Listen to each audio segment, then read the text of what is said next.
Hey guys, welcome back. Thanks so much for all the comments and likes on my previous videos, you're the best. Your support really motivates me to keep improving and delivering better content. So without further ado, enjoy today's story.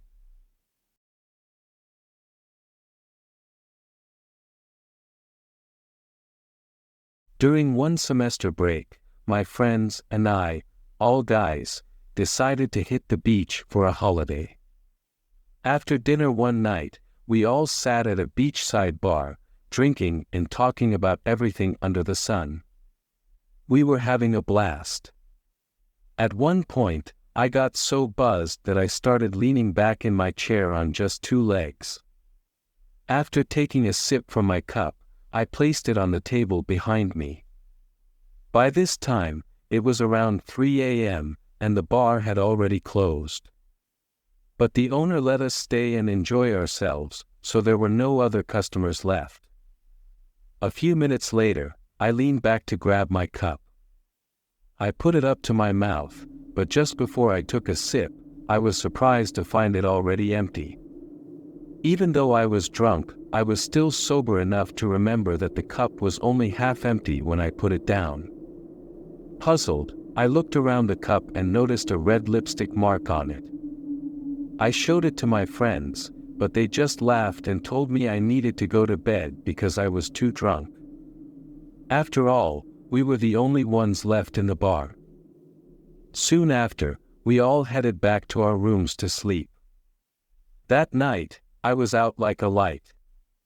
The next day, I woke up to the sound of my friends knocking on my door, asking me to join them for lunch. It was already afternoon. I let them into my room, took off my shirt, and went to brush my teeth and rinse my face. While I was in the bathroom, I could hear them laughing and chatting loudly outside. When I finished up, I asked them what was so funny. As soon as I walked out of the bathroom, they all gasped and called me a legend for somehow getting laid after all that drinking. They were pointing at the white shirt I wore the night before, which now had several red lipstick marks on it. I was obviously confused, thinking they were trying to prank me. Then one of my friends said, "Oh, dude, and check out the hickeys on your body." Even more confused, I went back into the bathroom and took a good look at myself in the mirror. Just now, I hadn't paid much attention, but now that I was fully awake, I noticed several small bruises on my neck and chest, definitely looked like love bites. But for real, I was so confused. All I remembered was us heading back to our rooms to sleep. I told my friends what had happened, but they just laughed it off. Even now, we're still good friends, but I've never been able to convince them that I didn't have anyone with me in my room that night. It creeps me out a little. Who, or what, left those marks on me that night? This weird incident happened to me about a year ago. I live in an apartment, and to make sense of what went down, you need to know the layout of my room. My room is on the left side of our apartment, right near the entrance. As you walk in, my bed is on the left.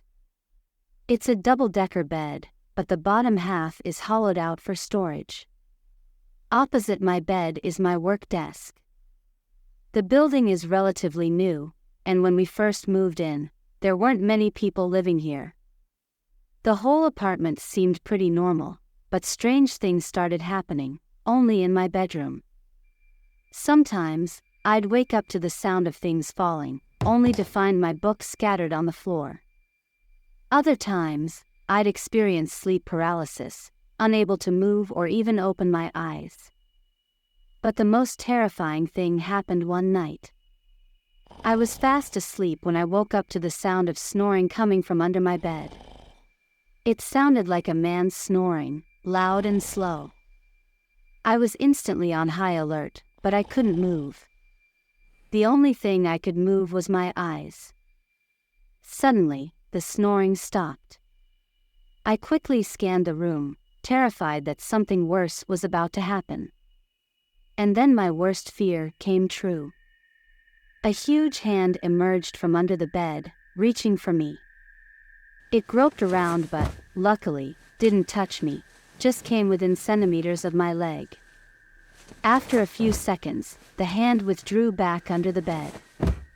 I was scared out of my mind, desperately trying to move, but my body was still stuck. Then, I felt something pulling my hair.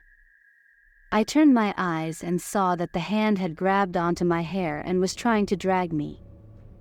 Suddenly, I felt myself being lifted into the air and slammed back down onto my bed.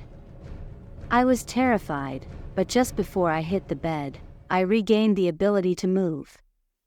This time, I was fully awake.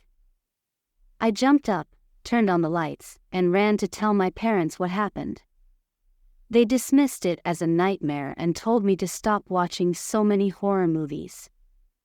To be honest, once I was awake, the whole thing didn't seem logical to me either. It felt like it might have just been a nightmare or my imagination. But it still kept me up at night, so I asked to change rooms. After that, nothing like it ever happened again. Now, I'm back in the same room because my brother moved back in with us, and he needed a place to stay. But the strange incident never happened again. And I hope it never does.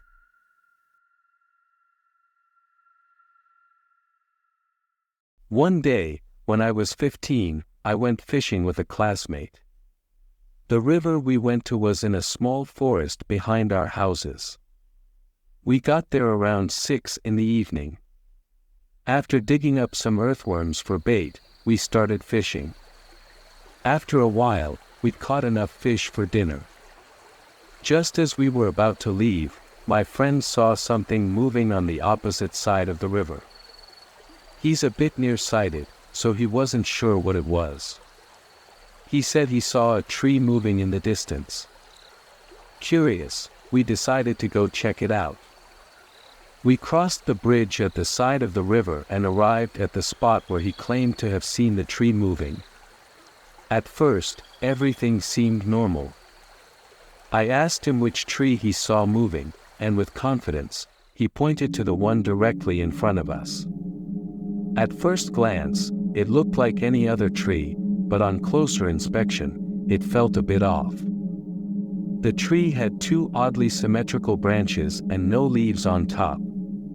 Despite its height, it didn't have the usual root bulge at the base like the other trees.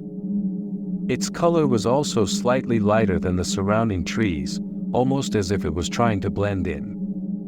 My friend, being the curious guy he is, reached out to touch the tree. As soon as he touched it, he gasped, and the skin on his hand started to dry up and crack. He winced in pain, and before I could figure out what to do, the strange tree began to move closer to us. It uprooted itself and started splitting down the middle. We screamed at the top of our lungs and bolted back home as fast as we could. We told our parents what had happened. The next day, we took them to the spot where we'd seen the strange tree. Of course, it was gone, but it left a hole in the ground where it had stood. As for my friend's hand, the dried skin eventually peeled off, and it healed up in about 2 weeks. We both walked away unharmed but definitely shaken. So, what was that thing? Why was it trying to look like a tree? I guess we'll never know. Hey everyone, thanks so much for sticking around till the end. I really appreciate your support, it means a lot. Every comment, like, and subscribe motivates me to keep making quality videos. If you enjoyed this one, please give it a thumbs up and share it with your friends.